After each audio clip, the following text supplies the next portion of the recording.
Hi, ಎಲ್ಲರಿಗೂ ನಮಸ್ಕಾರ. ನನ್ನ ಹೆಸರು ನಿತಿನ್. ಇದು ನಿಮ್ಮಿಂದ ನಿಮಗಾಗಿ ನಿಮಗೋಸ್ಕರ ಅಂತ ಇರೋ YouTube channel factual education in Kannada. ಇದುವರೆಗೂ ನಾವು ಆಸಿಡ್ಸ್ ಮತ್ತೆ ಬೇಸಸ್ ಬಗ್ಗೆ ಡಿಸ್ಕಸ್ ಮಾಡಿದೀವಿ. ಈ ಒಂದು ವಿಡಿಯೋದಲ್ಲಿ ಸಾಲ್ಟ್ಸ್ ಬಗ್ಗೆ ಡಿಸ್ಕಸ್ ಮಾಡ್ತೀವಿ. ಈಗ ಸಾಲ್ಟ್ಸ್ ಗಳಿಗೆ ಎಕ್ಸಾಂಪಲ್ ತಗೊಳ್ಳೋಣ. ಮೊದಲನೇದು sodium sulphate, potassium sulphate and magnesium sulphate, copper sulphate, calcium sulphate, ನಂತರ sodium chloride, potassium chloride, ammonium chloride, ಆಮೇಲೆ Na2CO3 sodium carbonate, sodium nitrate, NaNO3 ನೀರು ಕೊಟ್ಟಿದ್ದಾರೆ ಅಷ್ಟೇ. ಇಷ್ಟು ಸಾಲ್ಟ್ಸ್. ಈ ಗ್ರೂಪ್ ಆಫ್ ಸಾಲ್ಟ್ಸ್ ನಾವು ಸಲ್ಫೇಟ್ ಸಾಲ್ಟ್ಸ್ ಅಂತ ಕರಿತೀವಿ. ಯಾಕಂದ್ರೆ ಇದರಲ್ಲಿ ಸಲ್ಫೇಟ್ ಅಯಾನ್ಸ್ ಕಾಮನ್ ಆಗಿದೆ. ಇವನ್ನ ನಾವು ಸಲ್ಫೇಟ್ ಸಾಲ್ಟ್ಸ್ ಅಂತ ಕರಿತೀವಿ. ಇವನ್ನ ನಾವು ಕ್ಲೋರೈಡ್ ಸಾಲ್ಟ್ಸ್ ಅಂತ ಕರಿತೀವಿ. ಯಾಕಂದ್ರೆ ಇದರಲ್ಲಿ ಕ್ಲೋರೈಡ್ ಅಯಾನ್ಸ್ ಕಾಮನ್ ಆಗಿದೆ. ಡಿಸೋಸಿಯೇಟ್ ಆದಾಗ ಕ್ಲೋರೈಡ್ ಅಯಾನ್ಸ್ ಅಂತ ಕರಿತೀವಿ. ಈಗ ನೀವು ಇನ್ನು ಅನಲೈಸ್ ಮಾಡ್ತೀರಿ ಅಂದ್ರೆ NaCl and Na2SO4 sodium sulphate and sodium carbonate, NaNO3 ಇವನ್ನ ನಾವು ಸೋಡಿಯಂ ಸಾಲ್ಟ್ಸ್ ಅಂತ ಕರಿತೀವಿ. ಯಾಕಂದ್ರೆ ಇವೆಲ್ಲದರಲ್ಲೂ ಕೂಡ ಸೋಡಿಯಂ ಕಾಮನ್ ಆಗಿದೆ. ಈ ರೀತಿ ಸಾಲ್ಟ್ಸ್ ಗಳಲ್ಲಿ ಯಾವ ಅಯಾನ್ಸ್ ಕಾಮನ್ ಆಗಿರುತ್ತೋ ಅದನ್ನ ಆ ಒಂದು ಫ್ಯಾಮಿಲಿಯಾಗಿ ನಾವು ಡಿಫೈನ್ ಮಾಡ್ತೀವಿ. ಓಕೆ, ಇದು ಸಾಲ್ಟ್ಸ್ ಗಳಿಗೆ ಎಕ್ಸಾಂಪಲ್ ಆಯ್ತು. ನಾವು ಸಾಲ್ಟ್ಸ್ ಅಂತ ಹೇಳಿದ ತಕ್ಷಣ ಸಾಲ್ಟ್ಸ್ ಗಳು ನಮ್ಗೆ ಯಾವ ರೀತಿ ಸಿಗುತ್ತೆ, ಯಾವ ಒಂದು ರಿಯಾಕ್ಷನ್ ಅಲ್ಲಿ ನಮಗೆ ಸಾಲ್ಟ್ಸ್ ಗಳು ಪ್ರಾಡಕ್ಟ್ ಆಗಿ ಸಿಗುತ್ತೆ, ನ್ಯೂಟ್ರಲೈಸೇಷನ್ ರಿಯಾಕ್ಷನ್ ತಾನೆ. ಆಸಿಡ್ಸ್ ಬೇಸ್ ನಾವು ಆಡ್ ಮಾಡಿದಾಗ ಪ್ರಾಡಕ್ಟ್ ಆಗಿ ಸಾಲ್ಟ್ ಪ್ಲಸ್ ವಾಟರ್ ಸಿಗುತ್ತೆ. ಈಗ ನಾನು ಆಸಿಡ್ ಪ್ಲಸ್ ಬೇಸ್ ನ ಆಡ್ ಮಾಡ್ತೀನಿ ಅಂದ್ರೆ ಪ್ರಾಡಕ್ಟ್ ಆಗಿ ನಮಗೆ ಸಾಲ್ಟ್ ಬರುತ್ತೆ, ಜೊತೆಗೆ H2O ವಾಟರ್ ಮಾಲಿಕ್ಯೂಲ್ಸ್ ಬರುತ್ತೆ. ನಿಮ್ಮ ಟೆಕ್ಸ್ಟ್ ಬುಕ್ ಹೆಂಗ್ ಕೊಟ್ಟಿದ್ದಾರೆ, ಇಷ್ಟು ಸಾಲ್ಟ್ಸ್ ಕೊಟ್ಟಿದಾರಲ್ಲ, ಈ ಸಾಲ್ಟ್ಸ್ ಗಳು ಬರಬೇಕು ಅಂದ್ರೆ ಯಾವ ಆಸಿಡ್ ಬೇಸ್ ನ ರಿಯಾಕ್ಟ್ ಮಾಡಿದ್ರೆ ಸಾಲ್ಟ್ ಬರುತ್ತೆ. ಈ ಎಕ್ಸಾಂಪಲ್ ನಾನು ಆಸಿಡ್ ಆಗಿ HCl ತಗೊಳ್ತೀನಿ, ಬೇಸ್ ಆಗಿ NaOH ತಗೊಳ್ತೀನಿ. ಇವೆರಡು ರಿಯಾಕ್ಟ್ ಮಾಡಿದಾಗ ನನಗೆ NaCl ಸಾಲ್ಟ್ ಬರುತ್ತೆ, ಸೋಡಿಯಂ ಕ್ಲೋರೈಡ್ ಸಾಲ್ಟ್ ಬರುತ್ತೆ, ಜೊತೆಗೆ H2O ಕಾಮನ್ ಬಂದೇ ಬರುತ್ತೆ. ಇಲ್ಲಿ ಉಲ್ಟಾ ಕೇಳ್ತಾ ಇದ್ದಾರೆ ನಮಗೆ, NaCl ಸಾಲ್ಟ್ ಬೇಕು ಅಂದ್ರೆ ಯಾವ ಬೇಸ್ ಯಾವ ಆಸಿಡ್ ನ ರಿಯಾಕ್ಟ್ ಮಾಡಿದ್ರೆ ಸಿಗುತ್ತೆ ಅಂತ ಕೇಳ್ತಾರೆ. ಅವಾಗ ಏನ್ ಮಾಡ್ಬೇಕು, ಮೊದಲನೇದಾಗಿ ಅನಲೈಸ್ ಮಾಡೋಣ. Na2SO4. ಇದಕ್ಕೂ ಮುಂಚೆ ಒಂದು ಕಾನ್ಸೆಪ್ಟ್ ಅರ್ಥ ಮಾಡ್ಕೊಳ್ಳಿ. ನೀವು ಆಸಿಡ್ಸ್ ಆಗ್ಲಿ ಬೇಸ್ ನಾಗ್ಲಿ ಅಥವಾ ಸಾಲ್ಟ್ಸ್ ನಾಗ್ಲಿ ಬರೆಯುವಾಗ ಆ ಒಂದು ಕಾಂಪೌಂಡ್ ನ ನಾವು ನೇಮ್ ಬರೆಯುವಾಗ ಫಸ್ಟ್ ಕ್ಯಾಟಯಾನ್ ಮೆನ್ಷನ್ ಮಾಡಿದೀವಿ, ಆಮೇಲೆ ಆನಯಾನ್ ಮೆನ್ಷನ್ ಮಾಡ್ತೀವಿ. ಈಗ ಎಕ್ಸಾಂಪಲ್ ಆಗಿ ನಾನು ಆಸಿಡ್ ಗೆ HCl ತಗೊಳ್ತೀನಿ ಅಂದ್ರೆ ಅದು ಡಿಸೋಸಿಯೇಟ್ ಆದಾಗ H+ ಅಯಾನ್ ಬರುತ್ತೆ, Cl- ಬರುತ್ತೆ. ಹಾಗಾಗಿ HCl ಕಾಂಪೌಂಡ್ ನೇಮ್ ಮಾಡುವಾಗ ಫಸ್ಟ್ ಕ್ಯಾಟಯಾನ್ ರೆಪ್ರೆಸೆಂಟ್ ಮಾಡ್ತೀವಿ ಅಂದ್ರೆ H+ ion first, positive ion first represent ಮಾಡ್ತೀವಿ ಅಂದ್ರೆ cation, second negative ion anion ಬರೀತೀವಿ. ಬೇಸ್ ತಗೊಂಡ್ರೆ NaOH, ಇಲ್ಲೂ ಅಷ್ಟೇ ನೋಡಿ, Na+OH- ಫಸ್ಟ್ ಕ್ಯಾಟಯಾನ್ ಮೆನ್ಷನ್ ಮಾಡ್ತೀನಿ, ಆನಂತರ ಆನಯಾನ್.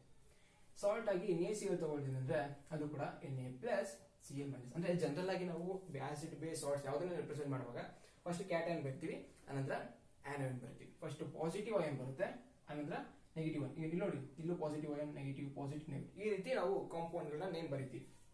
ಇದು ಗೊತ್ತಿಲ್ಲ. ಈಗ Na2SO4 ಸಾಲ್ಟ್ ಬೇಕು ಅಂದ್ರೆ ಯಾವ ಆಸಿಡ್ ಯಾವ ಬೇಸ್ ಬರುತ್ತೆ ಅಂತ ಗೊತ್ತಾಗ್ಬೇಕು ಅಂದ್ರೆ ಫಸ್ಟ್ ಏನ್ ಮಾಡಿ, ಆ Na2SO4 ನ ಬರ್ಕೊಳ್ಳಿ. ಅದು ಡಿಸೋಸಿಯೇಟ್ ಆದಾಗ ಯಾವ ಅಯಾನ್ಸ್ ಬರುತ್ತೆ ನೋಡ್ಕೊಳ್ಳಿ.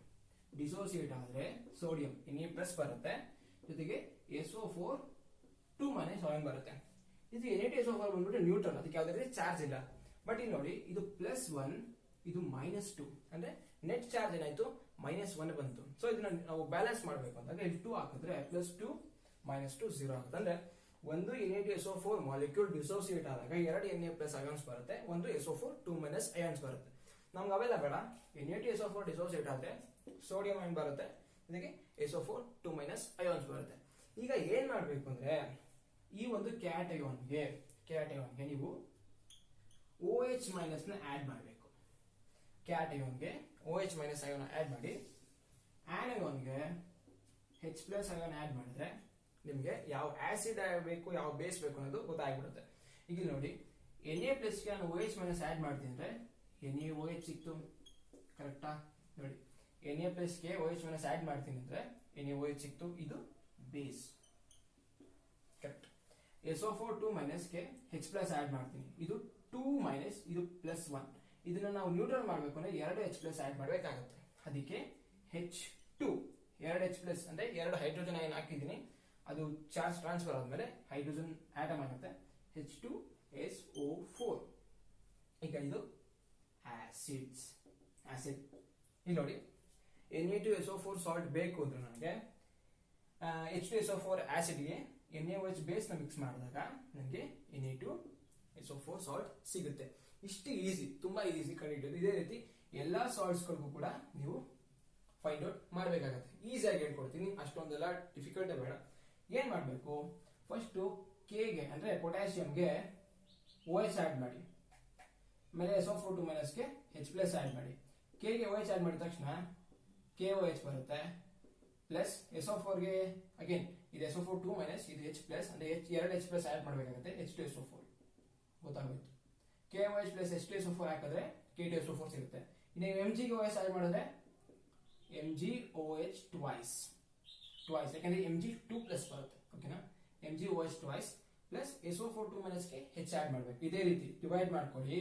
ಫಸ್ಟ್ ಪಾಸಿಟಿವ್ ಚಾರ್ಜ್ ಅಥವಾ ಕ್ಯಾಟಯಾನ್ಗೆ ನೀವು OH ಮೈನಸ್ ನ ಹಾಕಿ, ಏನಿದೆ ಆನಿಯನ್ ಬರುತ್ತೆ ನೆಗೆಟಿವ್ ಚಾರ್ಜ್, ಇದು 2 ಮೈನಸ್ ಸಾರಿ ಇದು 2 ಪ್ಲಸ್, ಇದಕ್ಕೆ ನೀವು H ಪ್ಲಸ್ ನ ಆಡ್ ಮಾಡಿ.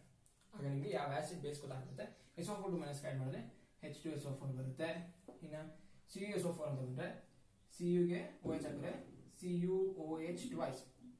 ಓಕೆ, ಆಮೇಲೆ SO4 2 ಮೈನಸ್ ಅಂದ್ರೆ H2SO4. ಇದಕ್ಕಿದು ಕ್ಯಾಲ್ಸಿಯಂ ಅಂದ್ರೆ ಇದು ಡಿಸೋಸಿಯೇಟ್ ಆದ್ರೆ CaOH twice calcium hydroxide plus again H2SO4. ಇದಕ್ಕೆ ಬರೀತೀನಿ ಅಂದ್ರೆ NaCl, Na ಗೆ OH ಆಡ್ ಮಾಡಿದ್ರೆ NaOH ಬರುತ್ತೆ, Cl ಗೆ H ಆಡ್ ಮಾಡಿದ್ರೆ HCl ಬರುತ್ತೆ. NaOH plus HCl gives rise to NaCl plus water molecule ಬರುತ್ತೆ. ಇನ್ನು KCl ಬಂದ್ರೆ K ಗೆ OH ಆಡ್ ಮಾಡಿ KOH, Cl ಗೆ H ಆಡ್ ಮಾಡಿದ್ರೆ HCl. NH4Cl ಬಂದ್ರೆ NH4 ಗೆ ಫಸ್ಟ್ ಇದು ಡಿಸೋಸಿಯೇಟ್ ಆದಾಗ NH4 ಪ್ಲಸ್ Cl ಮೈನಸ್ ಆಗಿ ಡಿಸೋಸಿಯೇಟ್ ಆಗುತ್ತೆ. NH4 ಪ್ಲಸ್ ಗೆ OH ಮೈನಸ್ ಆಡ್ ಮಾಡಿದ್ರೆ NH4OH ammonium hydroxide plus Cl ಗೆ H ಆಡ್ ಮಾಡಿ HCl. Na2CO3 ಡಿಸೋಸಿಯೇಟ್ ಆದಾಗ Na plus CO3 minus Na2 plus ಬರುತ್ತೆ, 2 Na ಪ್ಲಸ್ ಬರುತ್ತೆ, CO3 2 ಮೈನಸ್ ಆಗಿ ಈ ರೀತಿ ಡಿಸೋಸಿಯೇಟ್ ಆಗುತ್ತೆ. Na ಪ್ಲಸ್ ಗೆ OH ಆಡ್ ಮಾಡಿದ್ರೆ NaOH ಬರುತ್ತೆ, CO3 ಮೈನಸ್ ಗೆ H ಆಡ್ ಮಾಡಿದ್ರೆ HCO3 ಬರುತ್ತೆ. ಕರೆಕ್ಟಾ? HCO3 ಬರುತ್ತೆ. HCO3 ಅಂತ ಕೇಳಿದ್ರೆ ಇದನ್ನ ಕಾರ್ಬೋನಿಕ್ ಆಸಿಡ್ ಅಂತ ಕರಿತೀವಿ. ಕಾರ್ಬೋನಿಕ್ ಆಸಿಡ್ ಇದು ತುಂಬಾ ವೀಕ್ ಆಸಿಡ್, ಇದು ವೀಕ್ ಆಸಿಡ್, ಕಾರ್ಬೋನಿಕ್ ಆಸಿಡ್ ಅಂತ ಕರಿತೀವಿ HCO3 ನ. ಓಕೆ, ನೆಕ್ಸ್ಟ್ NaNO3 ಡಿಸೋಸಿಯೇಟ್ ಆದ್ರೆ Na plus NO3 minus, Na plus ಗೆ OH ಆಡ್ ಮಾಡಿದ್ರೆ NaOH ಬರುತ್ತೆ, NO3 ಮೈನಸ್ ಗೆ H ಆಡ್ ಮಾಡಿದ್ರೆ HNO3. ಇಷ್ಟೇ, ತುಂಬಾ ಈಸಿ. ಇದನ್ನ ನಿಮಗೆ MCQ ಟೈಪ್ ಅಲ್ಲಿ ಕೇಳೋ ಚಾನ್ಸಸ್ ಜಾಸ್ತಿ ಇರುತ್ತೆ. ಓಕೆನಾ, ಅದಕ್ಕೇನೆ ಏನಿಲ್ಲ, ಡಿವೈಡ್ ಮಾಡಿ, ಪ್ಲಸ್ ಗೆ OH ಆಡ್ ಮಾಡಿ, ಮೈನಸ್ ಗೆ H ಆಡ್ ಮಾಡಿ. H ಆಡ್ ಮಾಡಿದ್ದು ಆಸಿಡ್ ಆಗಿ ಸಿಗುತ್ತೆ ನಿಮಗೆ, OH ಆಡ್ ಮಾಡಿದಾಗ ಅದು ಬೇಸ್ ಆಗಿ ಸಿಗುತ್ತೆ. ಇಷ್ಟೇ. KOH ಗೆ H2SO4 ಆಡ್ ಮಾಡಿದಾಗ ನಮಗೆ K2SO4 ಸಿಗುತ್ತೆ. ಈ ರೀತಿ ಇಂಡೈರೆಕ್ಟ್ ಆಗಿ ಕೇಳಿದ್ದಾರೆ ನಿಮಗೆ. ಇದನ್ನ ನೋಟ್ ಮಾಡಿ ಬರ್ಕೊಳ್ಳಿ, ಯಾವ ಬೇಸಸ್ ನ ಆಡ್ ಮಾಡಿದಾಗ ಯಾವ ಸಾಲ್ಟ್ ಸಿಗುತ್ತೆ ಅಂತ. ಯಾಕಂದ್ರೆ ಇದನ್ನ ತುಂಬಾ ಫಿಲ್ ದಿ ಬ್ಲಾಂಕ್ಸ್ ಆಗಿರ್ಬೋದು, ಅಥವಾ 1 ಮಾರ್ಕ್ ಆಗಿರ್ಬೋದು, ಅಥವಾ MCQ ಟೈಪ್ ಅಲ್ಲಿ ಕೇಳೋ ಚಾನ್ಸಸ್ ಜಾಸ್ತಿ ಇರುತ್ತೆ. ಈಗ ನೆಕ್ಸ್ಟ್ ಕಾನ್ಸೆಪ್ಟ್ ಬಂದು pH ಆಫ್ ಸಾಲ್ಟ್. ನಾವು ಯಾವ್ದಾದ್ರು ಒಂದು ಸಬ್ಸ್ಟೆನ್ಸಿನ pH ಮೆಜರ್ ಮಾಡಿದಾಗ ಆ ವ್ಯಾಲ್ಯೂ ಬೇಸಿಸ್ ಮೇಲೆ 3 ರೀತಿ ಪಾಸಿಬಿಲಿಟಿ ಇದೆ. ಅದರ ನೇಚರ್ ನ ಡಿಫೈನ್ ಮಾಡಿ. ಯಾವುದು? ಒಂದು ಸಬ್ಸ್ಟೆನ್ಸ್ ಅಸಿಡಿಕ್ ಆಗಿರ್ಬೇಕು, ಇಲ್ಲ ನ್ಯೂಟ್ರಲ್ ಆಗಿರ್ಬೇಕು, ಇಲ್ಲ ಅಂದ್ರೆ ಬೇಸಿಕ್ ಆಗಿರ್ಬೇಕು. ಯಾವಾಗ ಅಸಿಡಿಕ್ ಅಂತ ಹೇಳ್ತೀವಿ, pH ವ್ಯಾಲ್ಯೂ ಲೆಸ್ ದೆನ್ 7 ಇದ್ರೆ ಅಸಿಡಿಕ್ ಅಂತ ಕರಿತೀವಿ. pH ವ್ಯಾಲ್ಯೂ ಈಕ್ವಲ್ ಟು 7 ಆದ್ರೆ ಅದು ನ್ಯೂಟ್ರಲ್ ಅಂತ ಹೇಳ್ತೀವಿ. And pH value greater than 7 ಅಂತ ಆದ್ರೆ ಅದನ್ನ ನಾವು ಬೇಸಿಕ್ ಇನ್ ನೇಚರ್ ಅಂತ ಹೇಳ್ತೀವಿ. ಅದೇ ರೀತಿ ಸಾಲ್ಟ್ಸ್ ಗಳಲ್ಲೂ ಕೂಡ ಅಸಿಡಿಕ್ ಸಾಲ್ಟ್ ಅಂತ ನಾವು ಡಿಫೈನ್ ಮಾಡ್ತೀವಿ, ನ್ಯೂಟ್ರಲ್ ಸಾಲ್ಟ್ ಅಂತ ಡಿಫೈನ್ ಮಾಡ್ತೀವಿ, ಬೇಸಿಕ್ ಸಾಲ್ಟ್ ಅಂತ ಡಿಫೈನ್ ಮಾಡ್ತೀವಿ. ಅಸಿಡಿಕ್ ಸಾಲ್ಟ್ ಅಂದ್ರೆ ಏನು? ಒಂದು salt solution pH value less than 7 ಬಂದ್ರೆ ಅದು ಅಸಿಡಿಕ್ ಸಾಲ್ಟ್. ಒಂದು salt solution pH value equal to 7 ಬಂದ್ರೆ ಅದು ನ್ಯೂಟ್ರಲ್ ಸಾಲ್ಟ್. ಒಂದು salt solution pH value greater than 7 ಬಂತಂದ್ರೆ ಅದು ಬೇಸಿಕ್ ಸಾಲ್ಟ್. ಈಗ NaCl ಸಾಲ್ಟ್ ತಗೊಳ್ತೀನಿ, ಅದನ್ನ ನೀರಲ್ಲಿ ಮಿಕ್ಸ್ ಮಾಡ್ತೀನಿ, ಆ ಸೊಲ್ಯೂಷನ್ ಅಲ್ಲಿ ನಾನು pH ಪೇಪರ್ ಯೂಸ್ ಮಾಡ್ಕೊಂಡು ಅದ್ರ pH ಮೆಜರ್ ಮಾಡ್ತೀನಿ ಅಂದಾಗ ಅದು NaCl ಸಾಲ್ಟ್ ಏನಾದ್ರು pH ಬಂದು 7 ಬಂತು ಅಂದ್ರೆ ಈ ಒಂದು ಸಾಲ್ಟ್ ನ ನಾವು ನ್ಯೂಟ್ರಲ್ ಸಾಲ್ಟ್ ಅಂತ ಕರಿತೀವಿ. ಅದೇ ರೀತಿ ಬೇರೆ ಒಂದು ಸಾಲ್ಟ್ ಸೊಲ್ಯೂಷನ್ ತಗೊಳ್ತೀನಿ, NaCl ಬಿಟ್ಟು ಬೇರೆ ಸಾಲ್ಟ್ ಸೊಲ್ಯೂಷನ್ ತಗೊಂಡು ಅದನ್ನ ಡಿಸೋಸಿಯೇಟ್ ಮಾಡಿ, ಅದನ್ನ ಡಿಸಾಲ್ವ್ ಮಾಡಿ ಅದ್ರ pH ಮೆಜರ್ ಮಾಡಿದಾಗ ಅದ್ರ pH ಲೆಸ್ ದೆನ್ 7 ಬಂತು ಅಂತ ಅನ್ಕೊಳ್ಳಿ, ಆಗ ಅದು ಅಸಿಡಿಕ್ ಸಾಲ್ಟ್ ಅಂತ ಕರಿತೀವಿ. ಹಾಗೆ ಬೇರೆ ಒಂದು salt solution pH value greater than 7 ಬಂತಂದ್ರೆ ಅದನ್ನ ಬೇಸಿಕ್ ಸಾಲ್ಟ್ ಅಂತ ಕರಿತೀವಿ. ನೆಕ್ಸ್ಟ್ ಬಂದ್ಬಿಟ್ಟು ಏನ್ ಕಾನ್ಸೆಪ್ಟ್ ಅಂದ್ರೆ ಅಸಿಡಿಕ್ ಸಾಲ್ಟ್. ಕರೆಕ್ಟಾ? ಏನ್ ಹೇಳಿದ್ವಿ? ಅಸಿಡಿಕ್ ಸಾಲ್ಟ್ಸ್ಗಳು ಯಾವ ರೀತಿ ಸಿಗುತ್ತೆ? ಸಾಲ್ಟ್ಗಳು ಸಿಗೋದು ಆಸಿಡ್ ಬೇಸ್ ರಿಯಾಕ್ಟ್ ಮಾಡಿದಾಗ ಸಾಲ್ಟ್ ಬರುತ್ತೆ. ಬಟ್ ಕೇಳ್ತಾ ಇರೋದು ಅಸಿಡಿಕ್ ಸಾಲ್ಟ್ಸ್ ಗಳನ್ನ ಯಾವ ರೀತಿ ಸಿಗುತ್ತೆ ಅಂತ. ಈಗ ಆಸಿಡ್ಸ್ ಮತ್ತೆ ಬೇಸ್ ನ ರಿಯಾಕ್ಟ್ ಮಾಡಿದಾಗ ನಮಗೆ ಸಾಲ್ಟ್ ಪ್ಲಸ್ ವಾಟರ್ H2O ಬರುತ್ತೆ. ಕರೆಕ್ಟ್. ಬಟ್ ಅಸಿಡಿಕ್ ಸಾಲ್ಟ್ ಯಾವ ರೀತಿ ಸಿಗುತ್ತೆ ಅಂದ್ರೆ ಸ್ಟ್ರಾಂಗ್ ಆಸಿಡ್ಗೆ ನಾವು ವೀಕ್ ಬೇಸ್ ಮಿಕ್ಸ್ ಮಾಡಿದಾಗ ಅದು ಸಾಲ್ಟೇ, ಬಟ್ ಅದು ಅಸಿಡಿಕ್ ಸಾಲ್ಟ್. ಓಕೆನಾ? ನೆಕ್ಸ್ಟ್ ನೀವು ನ್ಯೂಟ್ರಲ್ ಸಾಲ್ಟ್ ಯಾವಾಗ ಬರುತ್ತೆ ಅಂತ ಕೇಳ್ತೀರಾ. ಎಲ್ಲಾ ಸಾಲ್ಟ್ಗಳು ಕೂಡ ನ್ಯೂಟ್ರಲೈಸೇಷನ್ ರಿಯಾಕ್ಷನ್ ಅಲ್ಲೇ ಬರೋದಂದ್ರೆ ಆಸಿಡ್ ಪ್ಲಸ್ ಬೇಸ್ ಆಡ್ ಮಾಡಿದಾಗಲೇ ಸಾಲ್ಟ್ ಪ್ಲಸ್ ವಾಟರ್ ಬರುತ್ತೆ. ಬಟ್ ನ್ಯೂಟ್ರಲ್ ಸಾಲ್ಟ್ ಯಾವಾಗ ಬರುತ್ತೆ? Strong acid plus strong base. Strong acid strong base react ಮಾಡಿದಾಗ ಬರೋ ಸಾಲ್ಟ್ ನ್ಯೂಟ್ರಲ್ ಸಾಲ್ಟ್ ಆಗಿರುತ್ತೆ. ಎಲ್ಲಾ ರಿಯಾಕ್ಷನ್ ಬರೋದು ಸಾಲ್ಟೇ, ಬಟ್ ಆ ಸಾಲ್ಟಿನ pH ನೇಚರ್ ಅದು acidic salt, basic salt, neutral salt ಅನ್ನೋದು ನಾವು ಯಾವ ರೀತಿ ಸಾಲ್ಟ್ ತಗೊಳ್ತೀವಿ, ಸ್ಟ್ರಾಂಗ್ ಆಸಿಡ್ ತಗೊಳ್ತೀವಿ, ಸ್ಟ್ರಾಂಗ್ ಬೇಸ್ ತಗೊಳ್ತೀವಿ ಅನ್ನೋದ್ರ ಮೇಲೆ ಡಿಸೈಡ್ ಆಗುತ್ತೆ. ನೆಕ್ಸ್ಟ್ ಬೇಸಿಕ್ ಸಾಲ್ಟ್ ಕೇಳಿದ್ರೆ ಬೇಸಿಕ್ ಸಾಲ್ಟ್ ಯಾವ ರೀತಿ ಸಿಗುತ್ತೆ? ಇಲ್ಲೂ ಕೂಡ ಆಸಿಡ್ ಬೇಸ್ ರಿಯಾಕ್ಟ್ ಮಾಡಿದ್ವಿ ನಾವು. Acid plus base gives rise to salt plus H2O. ಇಲ್ಲಿ ನಾವು ವೀಕ್ ಆಸಿಡ್ಗೆ ಸ್ಟ್ರಾಂಗ್ ಬೇಸ್ ನ ರಿಯಾಕ್ಟ್ ಮಾಡ್ತೀವಿ, ಆಗ ಬರೋ ಸಾಲ್ಟ್ ಬೇಸಿಕ್ ಇನ್ ನೇಚರ್. ಇಲ್ಲಿ ನಿಮ್ಗೆ ಇಲ್ಲೇ ಸಿಮಿಲಾರಿಟಿ ಸಿಕ್ಬಿಡುತ್ತೆ.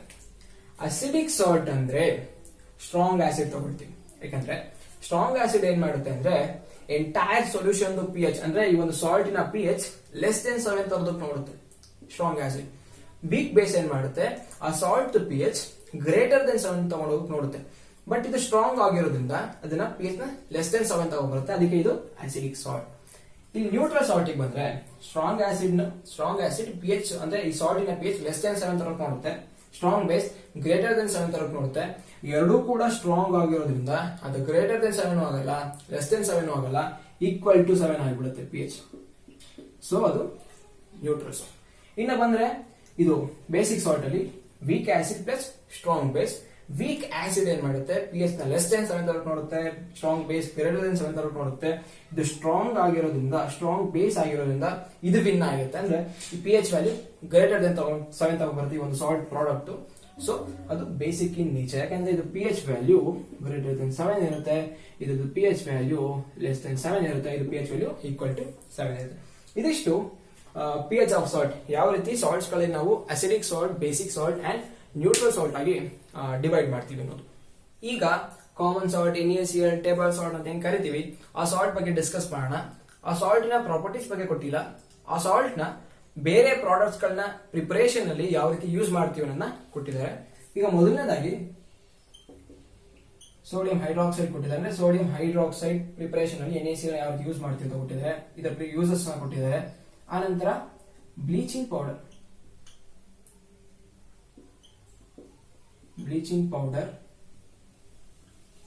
ಅಂದ್ರೆ CaOCl2 ಬ್ಲೀಚಿಂಗ್ ಪೌಡರ್ ಪ್ರಿಪರೇಷನ್ ಅಲ್ಲಿ NaCl ಯಾವ ರೀತಿ ಯೂಸ್ ಮಾಡ್ತೀವಿ, ಜೊತೆಗೆ ಈ ಬ್ಲೀಚಿಂಗ್ ಪೌಡರ್ ಯೂಸರ್ಸ್ ಕೊಟ್ಟಿದ್ದಾರೆ. ಅನಂತರ baking soda preparation and uses. Baking soda ಅಂದ್ರೆ NaHCO3. ಫೋರ್ತ್ ಬಂದ್ಬಿಟ್ಟು ವಾಷಿಂಗ್ ಸೋಡಾ ಪ್ರಿಪರೇಷನ್ ಬಗ್ಗೆ ಕೊಟ್ಟಿದ್ದಾರೆ. ಅನಂತರ ಅದರ್ ಯೂಸಸ್. ವಾಷಿಂಗ್ ಸೋಡಾ ಅಂದ್ರೆ Na2CO3 10H2O. ಇವಿಷ್ಟು ಪ್ರಿಪರೇಷನ್ಸ್ ಅಂಡ್ ಯೂಸಸ್ ಬಗ್ಗೆ ಕೊಟ್ಟಿದ್ದಾರೆ. ಈಗ ಮೊದಲನೇದಾಗಿ NaOH ನ ಯಾವ ರೀತಿ ಪ್ರಿಪೇರ್ ಮಾಡೋದು ಅಂತ ನೋಡೋಣ. ಸೋಡಿಯಂ ಹೈಡ್ರಾಕ್ಸೈಡ್ ನ ಯಾವ ರೀತಿ ಪ್ರಿಪೇರ್ ಮಾಡ್ತೀವಿ ಅಂದ್ರೆ NaCl ಸೊಲ್ಯೂಷನ್ ನ ಎಲೆಕ್ಟ್ರೋಲೈಸ್ ಮಾಡಿದ್ರೆ ಅಲ್ಲಿ ನಮಗೆ ಪ್ರಾಡಕ್ಟ್ ಆಗಿ NaOH ಸಿಗುತ್ತೆ. ಯಾವ ರೀತಿ ಅಂದ್ರೆ ಒಂದು ಕಂಟೈನರ್ ತಗೊಳ್ಳಿ, ಆ ಕಂಟೈನರ್ ಅಲ್ಲಿ 2 ಎಲೆಕ್ಟ್ರೋಡ್ಸ್ ಗಳನ್ನ ತಗೊಳ್ಳಿ, ಆ 2 ಎಲೆಕ್ಟ್ರೋಡ್ಸ್ ಗಳನ್ನ ಒಂದು ಶೆಲ್ ಅಥವಾ ಬ್ಯಾಟರಿ ಕನೆಕ್ಟ್ ಮಾಡಿ, ಬ್ಯಾಟರಿಯ ಪಾಸಿಟಿವ್ ಟರ್ಮಿನಲ್ ಈ ಎಲೆಕ್ಟ್ರೋಡ್ ಗೆ ಕನೆಕ್ಟ್ ಮಾಡಿರೋದ್ರಿಂದ ಇದನ್ನ ನಾವು ಆನೋಡ್ ಅಂತ ಕರಿತೀವಿ. ನೆಗೆಟಿವ್ ಟರ್ಮಿನಲ್ ಈ ಎಲೆಕ್ಟ್ರೋಡ್ ಗೆ ಕನೆಕ್ಟ್ ಮಾಡಿದೀನಿ, ಸೊ ಇದನ್ನ ಕ್ಯಾಥೋಡ್ ಅಂತ ಕರಿತೀನಿ. ಇನಿಷಿಯಲಿ ಸ್ವಿಚ್ ನ ಆಫ್ ಮಾಡಿರ್ತೀನಿ, ಸರ್ಕ್ಯೂಟ್ ಸ್ವಿಚ್ ಆಫ್ ಮಾಡಿರ್ತೀನಿ. ಆನಂತರ ಈ ಒಂದು ಕಂಟೈನರ್ ಗೆ ಬ್ರೈನ್ ಸೊಲ್ಯೂಷನ್ ನ ಫಿಲ್ ಮಾಡ್ತೀನಿ. ಬ್ರೈನ್ ಸೊಲ್ಯೂಷನ್ ಅಂದ್ರೆ ಏನು? NaCl ಸೊಲ್ಯೂಷನ್ ನಾವು ಬ್ರೈನ್ ಸೊಲ್ಯೂಷನ್ ಅಂತ ಕರಿತೀವಿ. ಓಕೆ, ಈ ಒಂದು ಕಂಟೈನರ್ ಫುಲ್ ನಾನು ಬ್ರೈನ್ ಸೊಲ್ಯೂಷನ್ ಫಿಲ್ ಮಾಡಿದ್ಮೇಲೆ ಈ ಸ್ವಿಚ್ ನ ಆನ್ ಮಾಡ್ತೀನಿ. ಸ್ವಿಚ್ ಆನ್ ಮಾಡಿದ ತಕ್ಷಣ ಎಲೆಕ್ಟ್ರೋಲೈಸಿಸ್ ಪ್ರೋಸೆಸ್ ಸ್ಟಾರ್ಟ್ ಆಗುತ್ತೆ. ಮುಂಚೆನೆ ಈ NaCl ಏನಿದೆ ಅದು Na+ ಮತ್ತೆ Cl- ಆಗಿ ಡಿಸೋಸಿಯೇಟ್ ಆಗಿರುತ್ತೆ. ಇದು ನಾವು Na+ aqueous ಅಂತ ಬರೀತೀವಿ, Cl- aqueous, ಯಾಕಂದ್ರೆ ಇನ್ ಪ್ರೆಸೆನ್ಸ್ ಆಫ್ ವಾಟರ್. ಜೊತೆಗೆ ಸ್ವಲ್ಪ ಮಟ್ಟಿಗೆ ವಾಟರ್ ಮಾಲಿಕ್ಯೂಲ್ ಕೂಡ H+ ಮತ್ತೆ OH- ಆಗಿ ಡಿಸೋಸಿಯೇಟ್ ಆಗುತ್ತೆ. ಇದು ಕೂಡ ನಾವು aqueous ಅಂತಾನೆ ಮೆನ್ಷನ್ ಮಾಡಬೇಕು. NaCl Cl- ಆಗಿ ಡಿಸೋಸಿಯೇಟ್ ಆಗುತ್ತೆ, H2O H+ and OH- ಆಗಿ ಡಿಸೋಸಿಯೇಟ್ ಆಗುತ್ತೆ. H+ ಮತ್ತೆ Na+ ಏನಿದೆ ಅವೆರಡು ಕೂಡ ಕ್ಯಾಟಯೋನ್ಸ್ ಆಗಿರೋದ್ರಿಂದ ಈ ಒಂದು ಕ್ಯಾಥೋಡ್ ಕಡೆ ಎರಡು ಕೂಡ ಅಟ್ರಾಕ್ಟ್ ಆಗುತ್ತೆ. Cl- OH- ಆನಯೋನ್ ಆಗಿರೋದ್ರಿಂದ ಆನೋಡ್ ಕಡೆ ಇವೆರಡು ಅಟ್ರಾಕ್ಟ್ ಆಗುತ್ತೆ. ಇವೆರಡರಲ್ಲಿ Cl- ಏನಿದೆ ಅದು ಎಲೆಕ್ಟ್ರಾನ್ಸ್ ಗಳನ್ನ ಕಳ್ಕೊಂಡು ಆನೋಡ್ ಅಲ್ಲಿ ಕ್ಲೋರಿನ್ ಗ್ಯಾಸ್ ಆಗಿ ಲಿಬರೇಟ್ ಆಗುತ್ತೆ. ಜೊತೆಗೆ ಇಲ್ಲಿ ಯಾವುದು ಕ್ಯಾಥೋಡ್ ಕಡೆ Na+ ಮತ್ತೆ H+ ಗಳಲ್ಲಿ ಕಾಂಪಿಟೇಷನ್ ಕ್ರಿಯೇಟ್ ಆಗುತ್ತೆ. ಇಲ್ಲೂ ಕೂಡ ಅಷ್ಟೇ Cl- ಮತ್ತೆ OH- ಕಾಂಪಿಟೇಷನ್ ಕ್ರಿಯೇಟ್ ಆಗುತ್ತೆ. Cl- ಏನಾದ್ರೆ ಎಲೆಕ್ಟ್ರಾನ್ ಕಳ್ಕೊಂಡು ಕ್ಲೋರಿನ್ ಗ್ಯಾಸ್ ಆಗಿ ಲಿಬರೇಟ್ ಆಗುತ್ತೆ. ಅಕಸ್ಮಾತ್ OH- ಏನಾದ್ರೆ ಎಲೆಕ್ಟ್ರಾನ್ ಕಳ್ಕೊಂಡಿದ್ರೆ ಅದು ಆಕ್ಸಿಜನ್ ಗ್ಯಾಸ್ ಆಗಿ ಔಟ್ಪುಟ್ ಆಗಿ ಸಿಗ್ತಿತ್ತು. ಯಾವ ರೀತಿ ಎಲ್ಲ ಏನು ಅಂತ ನೀವು ಹೈಯರ್ ಕ್ಲಾಸ್ ಅಲ್ಲಿ ಡಿಸ್ಕಸ್ ಮಾಡ್ತೀರಾ. ಬಟ್ ಇಲ್ಲಿ ಏನ್ ಗೊತ್ತಾಗಬೇಕು ಅಂದ್ರೆ ನಮಗೆ Cl- ಮತ್ತೆ OH- ಅಲ್ಲಿ Cl- ಎಲೆಕ್ಟ್ರಾನ್ ಕಳ್ಕೊಂಡು ಆನೋಡ್ ಹತ್ರ ಕ್ಲೋರಿನ್ ಗ್ಯಾಸ್ ಆಗಿ CHL ಕ್ಲೋರಿನ್ ಗ್ಯಾಸ್ ಆಗಿ ನಮಗೆ ಹೊರಗಡೆ ಸಿಗುತ್ತೆ. ಜೊತೆಗೆ ಇಲ್ಲಿ Na+ ಮತ್ತೆ H+ ಅಲ್ಲಿ H+ ಎಲೆಕ್ಟ್ರಾನ್ ನ ಗೇನ್ ಮಾಡಿಕೊಂಡು ಇಲ್ಲಿ ಹೈಡ್ರೋಜನ್ ಗ್ಯಾಸ್ ಆಗಿ ಇದು ಗ್ಯಾಸ್ ಹೈಡ್ರೋಜನ್ ಗ್ಯಾಸ್ ಆಗಿ ನಮಗೆ ಕ್ಯಾಥೋಡ್ ಹತ್ರ ಔಟ್ಪುಟ್ ಆಗಿ ಸಿಗುತ್ತೆ. ಇಲ್ಲಿ ಓವರ್ ಆಲ್ ರಿಯಾಕ್ಷನ್ ಬರೀತೀವಿ ಅಂದ್ರೆ ನಾವು NaCl ಸಾಲ್ಟ್ ತಗೊಂಡಿದ್ದೀನಿ, ಅದು ಯಾವ್ದು ಮಿಕ್ಸ್ ಮಾಡಿದೀವಿ in presence of water. Reaction ಆದಾಗ ನಮಗೆ NaOH ಸಿಗ್ತಾ ಇದೆ, ಜೊತೆಗೆ Cl2 ಗ್ಯಾಸ್ ಅಂದ್ರೆ ಕ್ಲೋರಿನ್ ಗ್ಯಾಸ್, ಜೊತೆಗೆ ಹೈಡ್ರೋಜನ್ ಗ್ಯಾಸ್ ಸಿಕ್ಕಿದೆ. ಕರೆಕ್ಟಾ? ಇದು NaOH Cl2OH. ಕ್ಲೋರಿನ್ ಮತ್ತೆ ಹೈಡ್ರೋಜನ್ ಗ್ಯಾಸ್ ಎರಡು ಕೂಡ ಗ್ಯಾಸ್ ಆಗಿರೋದ್ರಿಂದ ಅವೆರಡು ಈ ರೀತಿ ಹೊರಗಡೆ ಬಂದ್ಬಿಡುತ್ತೆ. ಈ ಒಂದು ಸೊಲ್ಯೂಷನ್ ಇಲ್ಲಿ ಔಟ್ಪುಟ್ ಏನಿದೆ, ಔಟ್ಲೆಟ್ ಏನಿದೆ, ಇಲ್ಲಿ NaOH ನಮಗೆ ಪ್ರಾಡಕ್ಟ್ ಆಗಿ ಸಿಗುತ್ತೆ. ಅಂದ್ರೆ NaOH ನಮಗೆ ಸಿಕ್ತು. ಇಲ್ಲೇನ್ ಬಂದಿದೆಯಲ್ಲ NaOH Cl2 ಅಥವಾ ಕ್ಲೋರಿನ್ ಗ್ಯಾಸ್ H2 ಪ್ರತಿಯೊಂದು ಕೂಡ ಅದರದೇ ಆದಂತ ಒಂದು ಯೂಸಸ್ ಇದೆ. ಈಕ್ವೇಶನ್ ಬ್ಯಾಲೆನ್ಸ್ ಆಗಿದೆ, ಅದು ಇಲ್ಲ ಇದು ಮತ್ತೆ NaOH plus Cl2 plus H2. First metals ಗಳನ್ನ ಚೂಸ್ ಮಾಡ್ಕೊಳ್ಳಿ. ಮೆಟಲ್ ಸೋಡಿಯಂ ತಗೊಳ್ತೀನಿ, ಸೋಡಿಯಂ 1 ಈಕ್ವಲ್ ಆಗಿದೆ. ಕ್ಲೋರಿನ್ ತಗೊಳ್ತೀನಿ, ಕ್ಲೋರಿನ್ 2 ಇದೆ, ಇಲ್ಲಿ 1 ಇದೆ, ಇಲ್ಲಿ 2 ಹಾಕಿದ್ರೆ ಅದು ಈಕ್ವಲ್ ಆಯ್ತು. ಅಗೇನ್ ನಾವು ಮೆಟಲ್ ಚೆಕ್ ಮಾಡ್ಕೋಬೇಕಾಗುತ್ತೆ. ಸೋಡಿಯಂ ವಾಟರ್ ಆಗಿದೆ ನೋಡಿ, ಇಲ್ಲಿ 2 ಇದೆ, 1 ಇದೆ, ಇಲ್ಲಿ ಹಾಕಿದ್ರೆ ಸೋಡಿಯಂ ಈಕ್ವಲ್ ಆಯ್ತು ಅಂಡ್ ಕ್ಲೋರಿನ್ ಈಕ್ವಲ್ ಆಯ್ತು. ಈಗ ಮಿಕ್ಕಿರೋದು ಹೈಡ್ರೋಜನ್ ಅಂಡ್ ಆಕ್ಸಿಜನ್. ಫಸ್ಟ್ ನಾನು ಹೈಡ್ರೋಜನ್ ತಗೊಳ್ತೀನಿ. ಹೈಡ್ರೋಜನ್ 2 ಇದೆ, 2 4 ಇದೆ. ಕರೆಕ್ಟಾ? ಇಲ್ಲಿ 2 ಹಾಕಿದ್ರೆ ಹೈಡ್ರೋಜನ್ 4 ಆಯ್ತು, 2 2 4 2 2 4 ಆಯ್ತು. ಇನ್ನು ಆಕ್ಸಿಜನ್ ನೋಡೋಣ. ಫೈನಲ್ ಆಗಿ ಎಲ್ಲ ಬ್ಯಾಲೆನ್ಸ್ ಆಗಿದೆ, ಆಕ್ಸಿಜನ್ ಮಾತ್ರ. ಆಕ್ಸಿಜನ್ 2 ಇದೆ, ಇಲ್ಲೂ ಕೂಡ 2 ಈಕ್ವಲ್ ಆಗಿದೆ, ಈಕ್ವೇಟ್ ಆಗಿದೆ ಇಕ್ವೇಶನ್. ಓಕೆನಾ? ಈ ಪ್ರಾಡಕ್ಟ್ ಆಗಿ ಯಾವ್ದು ಬಂದಿದೆ, sodium hydroxide, chlorine gas and hydrogen gas. ಪ್ರತಿಯೊಂದಕ್ಕೂ ಕೂಡ ಅದರದೇ ಆದಂತ ಒಂದು ಯೂಸಸ್ ಇದೆ. ಈ NaOH ನ ಡಿಗ್ರೇಸಿಂಗ್ ಆಫ್ ಮೆಟಲ್ ಅಂದ್ರೆ ಮೆಟಲ್ ಸರ್ಫೇಸ್ ನ ಕ್ಲೀನ್ ಮಾಡೋದಕ್ಕೆ ಯೂಸ್ ಮಾಡ್ತಾರೆ. ಜೊತೆಗೆ soaps and detergent manufacturing time use ಮಾಡ್ತಾರೆ. ಪೇಪರ್ ಇಂಡಸ್ಟ್ರಿಗಳಲ್ಲಿ ಯೂಸ್ ಮಾಡ್ತಾರೆ. ಆರ್ಟಿಫಿಷಿಯಲ್ ಫೈಬರ್ಸ್ ಗಳನ್ನ ಪ್ರಿಪೇರ್ ಮಾಡೋದಕ್ಕೆ ಯೂಸ್ ಮಾಡ್ತಾರೆ. ಯಾವ್ದು ಆರ್ಟಿಫಿಷಿಯಲ್ ಫೈಬರ್ಸ್ ಅಂದ್ರೆ ನೈಲಾನ್ಸ್ ಆಗಿರ್ಬೋದು, ಪಾಲಿಸ್ಟರ್ ಆಗಿರ್ಬೋದು. ಈ ಫೈಬರ್ ಗಳನ್ನ ಪ್ರಿಪರೇಷನ್ ಟೈಮ್ ಅಲ್ಲಿ NaOH ನ ಯೂಸ್ ಮಾಡ್ತಾರೆ. ಸೆಕೆಂಡ್ ಒನ್ ಬಂದ್ಬಿಟ್ಟು ಕ್ಲೋರಿನ್. ಕ್ಲೋರಿನ್ ಗ್ಯಾಸ್ ನ ವಾಟರ್ ಟ್ರೀಟ್ಮೆಂಟ್ ಅಲ್ಲಿ ಯೂಸ್ ಮಾಡ್ತಾರೆ, ವಾಟರ್ ಕ್ಲೀನ್ ಮಾಡೋದಕ್ಕೆ ಯೂಸ್ ಮಾಡ್ತಾರೆ. ಅದೇ ಒಂದು ಪರ್ಪಸ್ಗೋಸ್ಕರ ಸ್ವಿಮ್ಮಿಂಗ್ ಪೂಲ್ ಗಳಲ್ಲೂ ಕೂಡ ಅದನ್ನ ಯೂಸ್ ಮಾಡ್ತಾರೆ. ಸೆಕೆಂಡ್ ಬಂದ್ಬಿಟ್ಟು PVC ಮಟೀರಿಯಲ್. PVC ಅಂದ್ರೆ ಪಾಲಿವಿನೈಲ್ ಕ್ಲೋರೈಡ್ ಅಂತ. Polyvinyl chloride PVC material preparation ಅಲ್ಲೂ ಕೂಡ ಕ್ಲೋರಿನ್ ನ ಯೂಸ್ ಮಾಡ್ತಾರೆ. ಜೊತೆಗೆ ಡಿಸ್ಇನ್ಫೆಕ್ಟೆಂಟ್ ಆಗಿ ಕೂಡ ಯೂಸ್ ಮಾಡ್ತಾರೆ. CFC ಕ್ಲೋರೋಫ್ಲೋರೋಕಾರ್ಬನ್ ಇಲ್ಲೂ ಕೂಡ ಕ್ಲೋರಿನ್ ನ ಯೂಸ್ ಮಾಡ್ತಾರೆ. ಅನಂತರ ಪೆಸ್ಟಿಸೈಡ್ಸ್